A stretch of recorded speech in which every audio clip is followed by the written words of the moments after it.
Sur les 30 places boursières que compte le continent, 2 sont des places régionales.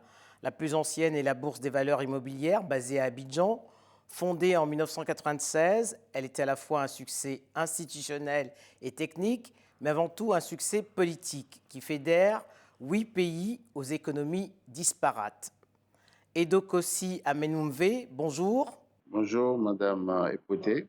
2022 a été une année noire pour les marchés boursiers qui ont perdu 18 000 milliards de dollars.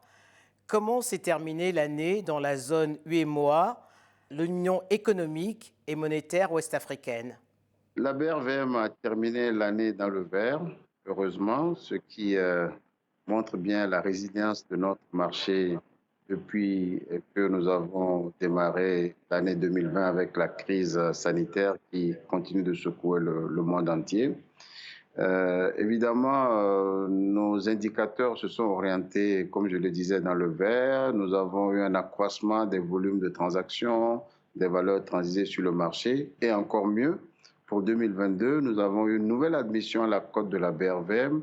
Il s'agit de la société Orange Côte d'Ivoire, qui a été admise donc sur notre bourse le 30 décembre 2022 avec une capitalisation de plus de 1400 milliards de francs CFA, ce qui a fait booster notre capitalisation de presque 21%.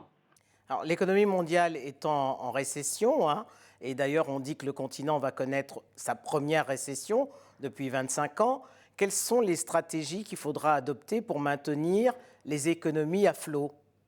Bon, il est clair que ces prévisions ont toujours été, de mon point de vue, assez pessimistes pour notre continent depuis le début des crises que nous connaissons.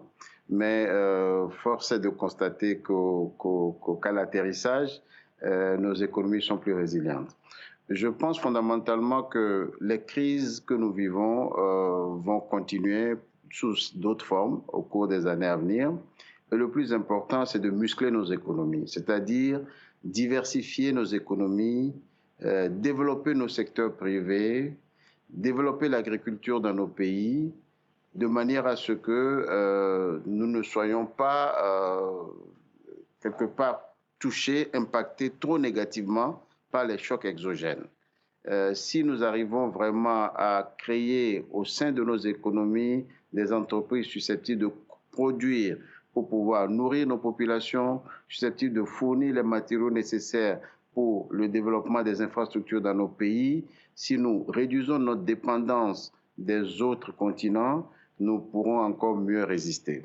Alors, sur les 30 bourses africaines sur le continent, on n'en compte que quelques-unes dans les pays francophones. Comment vous expliquez cette différence dans la culture financière?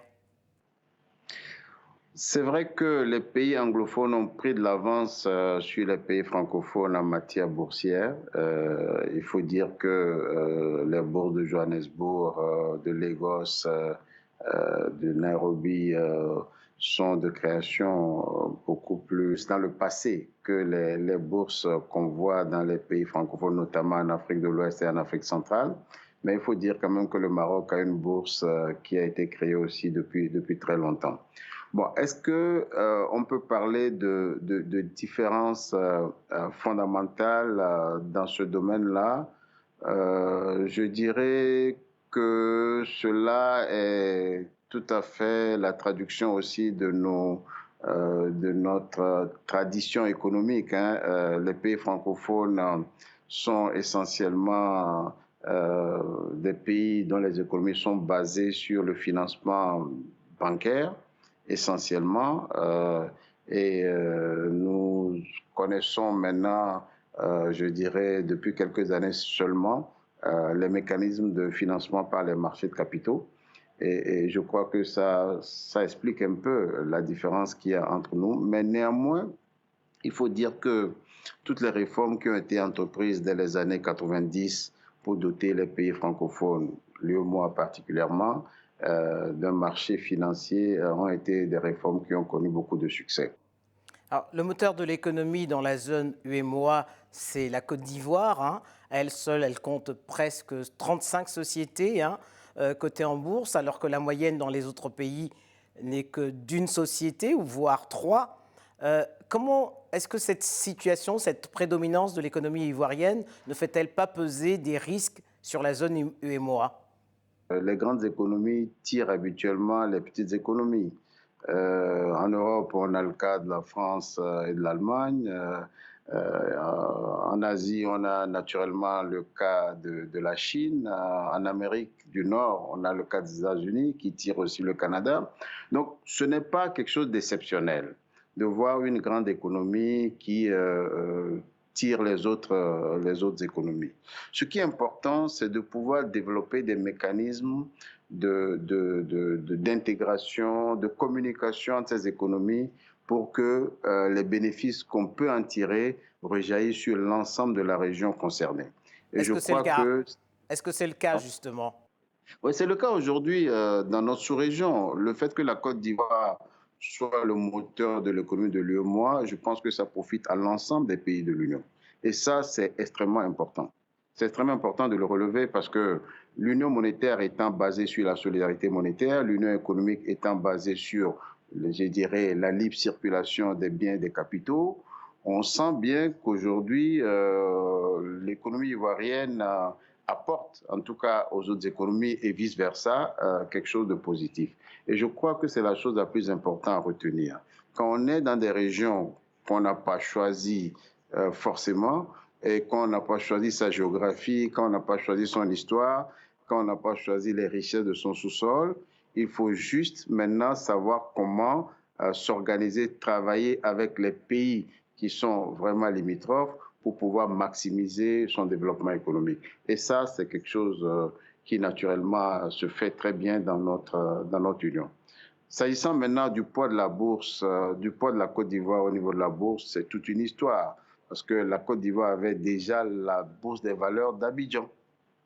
Et cette bourse des valeurs est née de la volonté du président fondateur de la Côte d'Ivoire de partager les richesses créées par les entreprises étrangères en Côte d'Ivoire avec les Ivoiriens.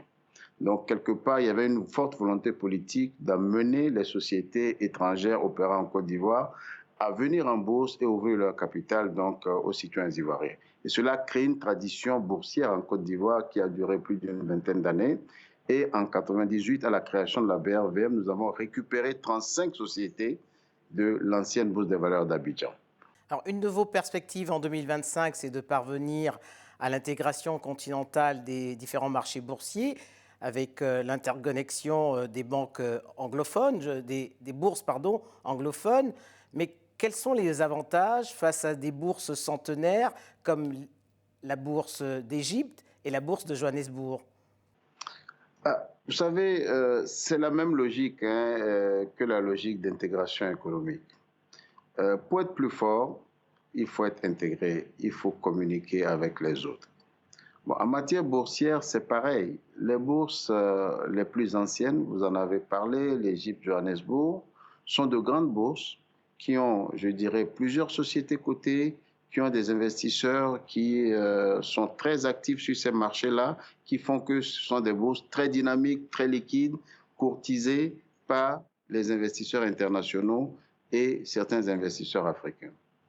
Mais il faut dire qu'il y a des bourses qui sont dans d'autres pays, des soi-disant petits pays, mais dont les performances économiques créent beaucoup plus de richesses que dans les économies les plus importantes. Vous savez, c'est ça la réalité boursière. On va chercher à acheter des actions d'une société qui est dans une économie performante pour une plus grande rentabilité. Et je vous assure que dans les pays hors l'Afrique du Sud et l'Égypte, le Maroc, il y a quand même pas mal de pépites. Donc, quelque part, pour nous, l'intégration devrait permettre justement d'offrir un marché beaucoup plus large, beaucoup plus profond pour tous les investisseurs africains qui souhaiteraient acquérir des titres sur nos marchés et qui souhaiteraient évidemment participer au développement économique de nos pays. Et pour cela, il est important de noter que notre objectif ultime, c'est de créer un grand marché boursier africain à terme. Un grand marché boursier africain sans frontières, avec une capacité de circulation effective des capitaux entre les différents pays, ce qui permettrait effectivement aux pays qui ont moins de liquidités, moins de ressources, de pouvoir s'appuyer sur les ressources existantes dans les autres pays pour se développer. Et ça, c'est quelque chose qui, de notre point de vue, est incontournable pour le développement économique de notre continent. Votre prévision à l'horizon 2030, c'est de mettre en place une bourse verte. C'est un effet de mode ou une réelle volonté d'affirmer votre intégrité environnementale? Pour nous, c'est une réelle volonté. On ne peut pas se voiler la face aujourd'hui. Le modèle de développement économique que nous connaissons a montré des limites extrêmement fortes en matière de protection de l'environnement, en matière de développement durable. Et je crois que les pays qui sont en retard ne peuvent pas continuer dans la même dynamique. Les bourses qui sont, je dirais, en retard ou qui sont arrivées plus tard doivent créer maintenant les conditions pour que le financement qu'on retrouve sur nos bourses aille plutôt dans le sens du développement durable. Ce n'est pas un effet de mode, c'est parce que nous n'avons pas le choix. Si nous souhaitons que nos pays se développent suivant un modèle qui préserve notre cadre de vie, qui préserve le fonctionnement de nos sociétés, qui préserve plus ou moins, je dirais, l'environnement que nous souhaitons voir et dans lequel nous allons évoluer, que nous allons laisser à nos enfants, nous n'avons pas le choix que de donner des orientations de ce type-là à nos marchés. Demander à nos sociétés de faire plus attention à l'environnement, de publier des rapports RSE, demander aux États de lever des ressources pour investir dans les projets qui préservent l'environnement, qui constituent des projets qui font la promotion de l'égalité du genre, qui préservent l'équilibre social dans nos pays. Ça ne peut pas être la mode. Ça doit être une obligation et c'est une obligation pour nous. Et nous y croyons fermement et nous pensons que c'est la voie à suivre. On ne peut pas ne pas apprendre de l'histoire. On ne peut pas ne pas regarder bien en face ce qui nous arrive aujourd'hui pour nous préserver de ce qui pourrait nous arriver demain. Edo Kossi Amenumve, je vous remercie. Merci beaucoup, Madame Poté.